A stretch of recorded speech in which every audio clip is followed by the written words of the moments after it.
Hello genius, welcome to my channel Uttam math exclusive এবং আমার Facebook ID উত্তম দাসে তোমাদের সবাইকে স্বাগত। আগামীকাল থেকেই শুরু হচ্ছে তোমাদের উচ্চ মাধ্যমিক পরীক্ষা, তাই তোমাদের অগ্রিম শুভেচ্ছা জানিয়ে কয়েকটা গুরুত্বপূর্ণ তথ্য শেয়ার করছি। এক, তোমরা কালকে একটু আর্লি যাবে, 9টার মধ্যে চলে যাও। এবার বলি, তোমাদের গেটে মানে ক্যাম্পাস মানে স্কুল ক্যাম্পাসের গেটের সামনে তোমাদের মেটাল ডিটেক্টর দিয়ে চেকিং হবে। তাহলে বুঝতে পারছো, কোনো ইলেকট্রনিক্স ডিভাইস নিয়ে যাওয়া যাবে না, এক্সেপ্ট তোমাদের যেই ক্যালকুলেটর, যে মডেল ক্যালকুলেটর ইউজ করা যাবে সেটা ছাড়া। তোমরা কোনো স্মার্ট ওয়াচ নিয়ে ঢুকতে পারবে না, যেমন নর্মাল ওয়াচ হয় সেগুলো তোমরা নিতে পারো।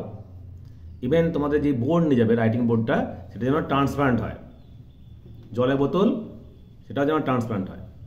ইভেন তোমরা যে পেন্সিল বক্স বা পেন বক্স বা জিওমেট্রি বক্স নিয়ে যাবে সেটাও যেন ট্রান্সপারেন্ট হয়, কোনো মেটালের বক্স চলবে না, অ্যালাউ হবে না, ঠিক আছে? আর তোমাদের ব্যাগ পত্রগুলো সবই কিন্তু ওই স্কুলের হলের মধ্যে ঢুকবে না, সবই বাইরে থাকবে। সেই মতো তোমরা ব্যাগপত্র কম নিয়ে যাওয়ার চেষ্টা করবে।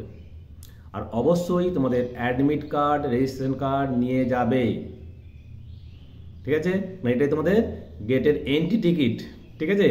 ইভেন পরীক্ষার সময় লাগবেই, তোমার গুরুত্বপূর্ণ তথ্য আছে, ওখানে তোমাদের রেজিস্ট্রেশন নাম্বার, রোল নাম্বার লাগবে, ঠিক আছে? নেক্সট বলি, তোমাদের পরীক্ষা শুরু হবে 10টা থেকে 1টা 15।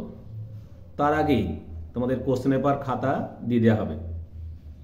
এই 10টা থেকে 1টা 15 তোমাদের পুরো টাইমটাই তোমরা লেখার জন্য পাবে। যেমন মাধ্যমিকে কী হয় তোমরা জানো, অলরেডি তোমরা দিয়ে দিয়েছ। ওখানে কী হয়, 3 ঘন্টা লেখার জন্যে আর 15 মিনিট কোশ্চেন পেপার পড়ার জন্যে।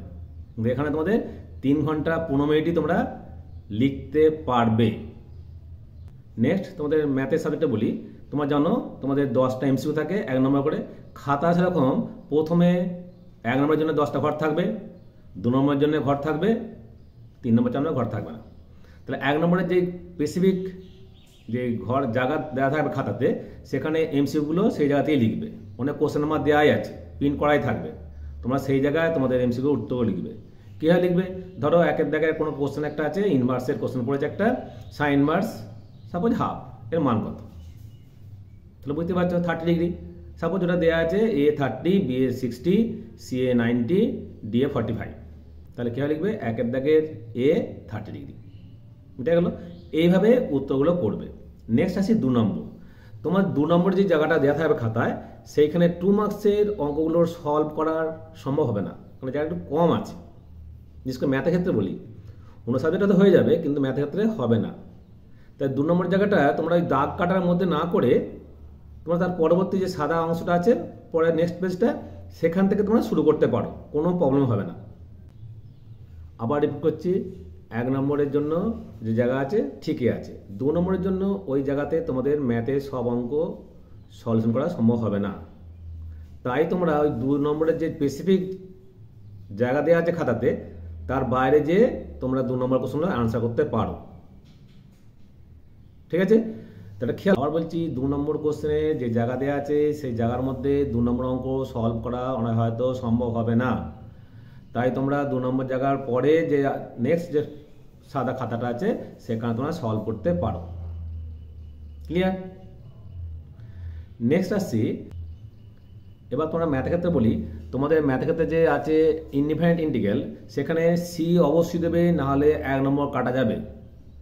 ডিফাইনাইট ইন্টিগ্রালের ক্ষেত্রে কোনো মতেই সি দেবে না, কারণ সি দিলেই পুরোপুরি 0।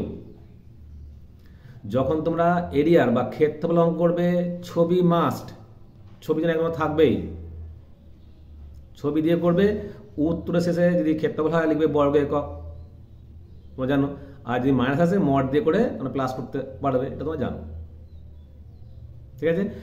ডিফারেনশিয়াল ইকুয়েশনের ক্ষেত্রে যদি পার্টিকুলার সলিউশন থাকে, তোমরা অবশ্যই যে পার্টিকুলার মান দেওয়া থাকবে সেই মান পুট করে সি এর মানটা বার করবে, নাহলে কিন্তু মার্কসটা অনেকটা ডিডাকশন হয়ে যাবে, বুঝা গেল? আর বলি যে ট্যানজেন্ট নর্মাল অঙ্ক যদি পড়ে, সেখানে যদি পয়েন্ট দেওয়া না থাকে, কোনো প্রুফ করতে বলে, তোমরা অবশ্যই x1, y1 বিন্দুতে স্পর্শকের প্রবণতা বার করে সমীকরণ নির্ণয় করবে।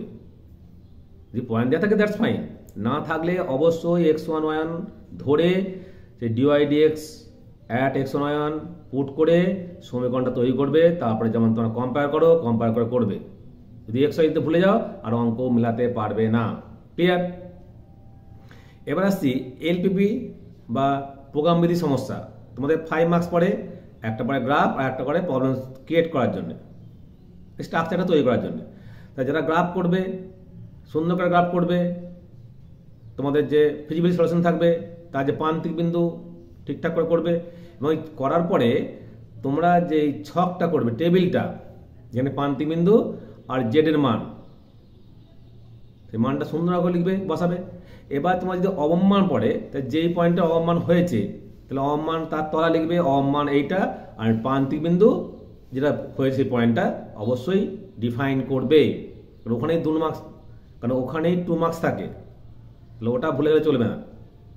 আর একটা বলি, যখন ডিটারমিনেন্টটা অঙ্ক করবে, ডিটারমিনেন্টের চিহ্নটা প্রপারলি দেবে। ডিটারমিনেন্টটা ম্যাট্রিক্সের মতো, ম্যাট্রিক্সটা ডিটারমিনেন্ট মতো করলে কিন্তু ওখানে 0 পেয়ে যাবে। ঠিক আছে? আর একটা বলি, তোমাদের ম্যাট্রিক্সে একটা ইম্পর্টেন্ট অঙ্ক পড়তে পারে, বলে দিয়েছি, এটা পড়তে পারে বলছি। ঠিক আছে? এটা হলো একটা স্কোয়ার ম্যাট্রিক্সকে একটা সিমেট্রিক আর একটা স্কিউ সিমেট্রিক ম্যাট্রিক্সের যোগফল আকারে প্রকাশ করা যায়। এটা ভেরি ইম্পর্টেন্ট অঙ্ক, তোমরা ভালো করে করো, এটা হয়তো পড়তে পারে। ঠিক আছে? আর একটা বলে দিই, যখন অবজেক্টিভ পড়বে ম্যাট্রিক্সের ক্ষেত্রে, তোমরা করসপন্ডিং এলিমেন্টগুলো ইকুয়াল করে ওই যে এক্স বা ওয়াই মানটা বার করবে। আর ডিটারমিনেন্টের ক্ষেত্রে পারে তোমরা ওখানে ওটা ব্রেক করে দিয়ে বার করবে। ঠিক আছে? আর তোমাদের যে সাজেশন দিয়েছি ভালো করে ফলো করবে, একটা কোশ্চেনও দিয়েছি, মডেল কোশ্চেন দিয়েছি, এটাও করবে। ঠিক আছে? তোমাদের পরীক্ষা অবশ্যই ভালো হবে, এই শুভেচ্ছা জানিয়ে আজকে ভিডিও শেষ করছি। Thank you for watching my video.